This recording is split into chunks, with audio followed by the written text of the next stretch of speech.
ನಾನು ಹುಟ್ಟಿದ ತಕ್ಷಣನೇ ನಮ್ಮಮ್ಮ ದೇವ್ರ ಹತ್ರ ಹೋದ್ರಂತೆ. ಯಾಕೆ ಗೊತ್ತಾ? ನಾನು ಚೆನ್ನಾಗಿ ಓದಿ ದೊಡ್ಡ ಆಫೀಸರ್ ಆಗ್ಬೇಕಂತೆ, ಚೆನ್ನಾಗಿ ದುಡ್ಡು ಸಂಪಾದನೆ ಮಾಡ್ಬೇಕಂತೆ. ಅದನ್ನೆಲ್ಲ ದೇವ್ರ ಹತ್ರ ಕೇಳಕ್ ಹೋಗಿದ್ದಾಳೆ. ನಂಗೆಷ್ಟು ಬೇಜಾರಾಗುತ್ತೆ ಗೊತ್ತಾ ನಮ್ಮಮ್ಮ ಇಲ್ಲದೆ ಇರೋದು. ಇವಾಗ ನೀನ್ ಬಂದಿದ್ಯಲ್ಲ, ನಂಗ ಬೇಜಾರೆಲ್ಲ ಹೋಗುತ್ತೆ.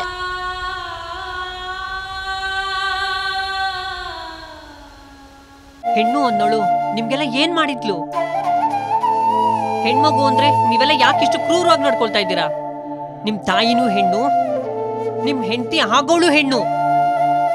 ನಿಮ್ಮೆಲ್ಲ ಚಟಗಳನ್ನ ತೀರ್ಸ್ಕೊಳಕ್ ಹೆಣ್ಬೇಕು, ಆದ್ರೆ ಮಗಳಾಗಿ ಹಾಕ್ಬೇಡ. ಹಿಂಗೆ ಹೆಣ್ಮಕ್ಳು ನಾವು ಒಳಗಿಂದೊಳಗೆ ಸಾಯಿಸ್ತಾ ಹೋದ್ರೆ ಮುಂದೆ ಮನುಷ್ಯರಿದ್ರು ಅಂತ ಗುರ್ತೇ ಸಿಗ್ಲಾರ್ದಂಗೆ ಸರ್ವನಾಶ ಆಗೋಗ್ತೀರಾ. ಹೆಣ್ಣಿದ್ ಮನೆಗೆ ಕನ್ನಡಿ ಬೇಡವಂತೆ, ಆ ಮನೆಗೆ ಅವಳೇ ನಂದಾ ದೀಪ, ಮನೆ ಬೆಳಗೋ ಶಕ್ತಿ. ದಿನನಿತ್ಯ ಕೈ ಮುಗಿದ್ ಬೇಡೋ ದೇವ್ರ ಹೆಣ್ಣಲ್ವಾ? ನೀವು ನಂಬಿ ನಿಂತಿರೋ ಭೂಮ್ತಾಯಿ ಹೆಣ್ಣಲ್ವಾ? ನೀವು ಊಟ ಮಾಡೋ ಅನ್ನದ ತುತ್ತು ಹೆಣ್ಣಲ್ವಾ? ಅಥವಾ ದುಡ್ಡು ದುಡ್ಡು ಅಂತ ಆಸೆ ಪಡೋ ಲಕ್ಷ್ಮಿನೂ ಹೆಣ್ಣಲ್ವಾ?